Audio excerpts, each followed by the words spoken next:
Conococha, tierra de Luis Pardo, donde reina la fuerza y el coraje.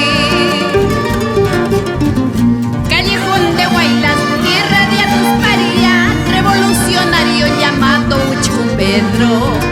Callejón de Huaylas, tierra de Atus María, revolucionario llamado Uchco Pedro. Pueblo de Catac, pueblo andino, puerta principal de los sancallinos. Van y vienen lindas sancallinas, contemplando hermosos paisajes. Van y vienen lindas sancallinas, contemplando hermosos paisajes.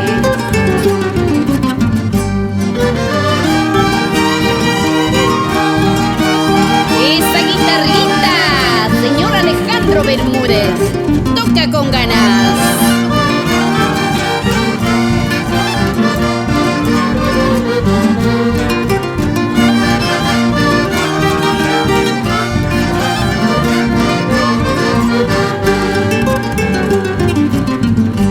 Pueblo de Catac, pueblo hospitalario, sus lindas damas son muy cariñosas.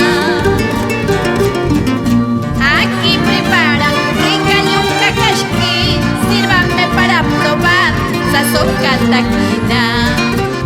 Aquí preparan rica yuca casqui, sírvanme para probar sazón cataquina.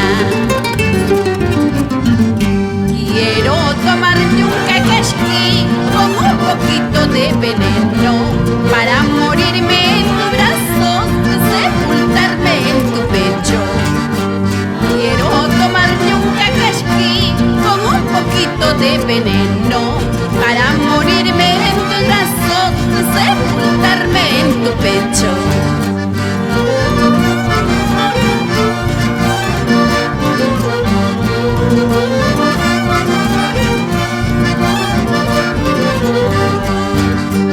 Quiero tomar yuca casqui con un poquito de veneno para morirme en tus brazos, sepultarme en tu pecho.